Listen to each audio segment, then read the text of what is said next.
ಎಲ್ಲರಿಗೂ ನಮಸ್ಕಾರ. ಮೊನ್ನೆ ಒಂದು ಪೇಷಂಟ್ ಬಂದಿದ್ರು. ಸಿಕ್ಕಾಪಟ್ಟೆ ಹಾರ್ಮೋನಲ್ ಇಂಬ್ಯಾಲೆನ್ಸ್ ಆಗಿ ಪೀರಿಯಡ್ಸ್ ಇರ್ರೆಗ್ಯುಲರ್ ಆಗ್ತಾ ಇದೆ. ಹೇರ್ ಫಾಲಿಂಗ್ ವಿಪರೀತವಾಗಿದೆ. ಮುಖದ ಮೇಲೆಲ್ಲ ಪಿಂಪಲ್ಸು, ಮೋಷನ್ ಕ್ಲೀನ್ ಆಗುದಿಲ್ಲ, ನಿದ್ದೆ ಬರೋದಿಲ್ಲ, general weakness, even mental weakness, ಯಾವ್ದು ಏನೇನೋ ವಿಚಾರಗಳು, ಹ್ಯಾಲುಸಿನೇಷನ್ಸು, ಕಾನ್ಫಿಡೆನ್ಸ್ ಬಹಳ ಲೋ ಆಗಿದೆ. ಇದೆಲ್ಲ ಯಾಕೆ ಹಿಂಗ್ ಆಗ್ತಾ ಇದೆ ಅಂತ ನಾ ಕೇಳಿದಾಗ ಅವಳಂದ್ಲು, "ನೀವೇ ಡಯಾಗ್ನೋಸ್ ಮಾಡ್ಬೇಕು ಮೇಡಮ್" ಅಂತಂದ್ಲು. ನಾನು ಅದಕ್ಕೆ ಹೇಳಿದೆ, "ಡಯಾಗ್ನೋಸು ಮಾಡ್ತೀನಿ, ಟ್ರೀಟು ಮಾಡ್ತೀನಿ. ಅದನ್ನ ಏನೇನ್ ಫಾಲೋ ಮಾಡ್ತಾ ಇದೀಯ ಅಂತ ಕೇಳಿದ್ರೆ ಆಕೆ ಹೇಳ್ತಾಳೆ, "ಓ-ಮ್ಯಾಡ್ ಅಂತ ಒಂದು ಡಯಟ್ ಪ್ಲಾನ್ ಅನ್ನ ನಾ ಫಾಲೋ ಮಾಡ್ಲಿಕತ್ತೀನಿ because I want to reduce my weight." ನಿಮ್ಗೆ ಗೊತ್ತಾ ಓ-ಮ್ಯಾಡ್ ಅಂದ್ರೆ?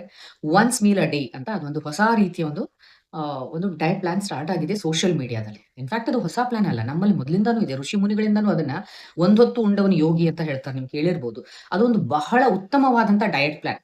ದಿವಸಕ್ಕೆ ಒಂದೇ ಸಾರಿ ಊಟ ಮಾಡುವಂತದ್ದು. ಆದರೆ ದೇಹಕ್ಕೆ ಸರ್ಟನ್ ಕ್ವಾಂಟಿಟಿ ಆಫ್ ಕಾರ್ಬ್ಸ್ ಬೇಕು, ಪ್ರೋಟೀನ್ಸ್ ಬೇಕು, ಫೈಬರ್ ಬೇಕು, ವಾಟರ್ ಎಲಿಮೆಂಟ್ಸ್ ಬೇಕು, ಫ್ಲೂಯಿಡ್ಸ್ ಬೇಕು, ಎಸೆನ್ಷಿಯಲ್ ಫ್ಯಾಟ್ಸ್ ಬೇಕು. ಈ ಎಲ್ಲಾ ರೀತಿಯ ಖನಿಜಾಂಶಗಳು ಬೇಕಾಗ್ತದೆ. ಮತ್ತು ನೀವು ಎಷ್ಟು ಕ್ಯಾಲರೀಸ್ ಬರ್ನ್ ಮಾಡ್ತೀರಿ, ಫಿಸಿಕಲ್ ಕ್ಯಾಲರೀಸ್ ಎಷ್ಟು ಬರ್ನ್ ಆಗುತ್ತೆ, ಮೆಂಟಲ್ ಕ್ಯಾಲರೀಸ್ ಎಷ್ಟು ಬರ್ನ್ ಆಗ್ತದೆ, ಯಾವ ರೀತಿ ನೀವು ಪ್ರೊಫೆಷನ್ ಅಥವಾ ಏನ್ ಕೆಲಸ ಮಾಡ್ತಾ ಇದ್ದೀರಿ, ಇವು ಎಲ್ಲವನ್ನ ಸ್ಟಡಿ ಮಾಡಿಕೊಂಡು ಕರೆಕ್ಟ್ ಆಗಿ ಗೈಡ್ ಮಾಡುವಂತ ಒಂದು ಮೆಡಿಕಲ್ ಸೂಪರ್ವಿಷನ್ ಅಲ್ಲಿ ನೀವು ಮಾಡಿದ್ರೆ absolutely it is very good. ಅದು ಫ್ಯಾಂಟಾಸ್ಟಿಕ್ ರಿಸಲ್ಟ್ಸ್ ಕೊಡ್ತದೆ. ಆದ್ರೆ ಏನೂ ಇರ್ಲಾರ್ದೆ ನೀವು ಸೋಷಿಯಲ್ ಮೀಡಿಯಾನ ನೋಡ್ಕೊಂಡು ಇದನ್ನ ಫಾಲೋ ಮಾಡಿದ್ರೆ ಎಷ್ಟು ನಿಮಗೆ ಎಲ್ಲಾದ್ರಲ್ಲೂ ಕೂಡ ಡೆಫಿಷಿಯನ್ಸಿ ಸ್ಟಾರ್ಟ್ ಆಗ್ತದೆ. Literally you are playing with your body. Literally you don't have any right to destroy your body because body is not yours. It is your parents gift. ನೀವು ಅದನ್ನ ಹಾಳು ಮಾಡ್ಕೊಳ್ಳೋ ಅಧಿಕಾರ ನಿಮಗೂ ಇಲ್ಲ. ಆದ್ರಿಂದ ದಯವಿಟ್ಟು ಯಾವ್ಯಾವ್ದೋ ಡಯಟ್ ಪ್ಲಾನ್ಸ್ ಅನ್ನ ನೀವು ಸೋಷಿಯಲ್ ಮೀಡಿಯಾ ನೋಡಿ ಮಾಡಕ್ ಹೋಗ್ಬಾರ್ದು. ನಿಜವಾಗಿ ನೀವು ವೇಟ್ ರಿಡ್ಯೂಸ್ ಮಾಡ್ಬೇಕಾ? Consult doctors. ಅವಾಗ ಕರೆಕ್ಟ್ ಆಗಿ ನಿಮ್ಮನ್ನ ಹಿಸ್ಟ್ರಿ ತಗೊಂಡು, ನಿಮ್ಮ ಒಂದು ದೇಶ, ಕಾಲ, ಪ್ರಕೃತಿ ಎಲ್ಲವನ್ನೂ ಸ್ಟಡಿ ಮಾಡಿ ಅದಕ್ಕೆ ತಕ್ಕಂತೆ ಹೇಳ್ಕೊಟ್ಟಾಗ, ಆ ಒಂದು ವೇಟ್ ರಿಡಕ್ಷನ್ ಅನ್ನೋದನ್ನ ಎಂಜಾಯ್ ಮಾಡ್ಬೇಕು.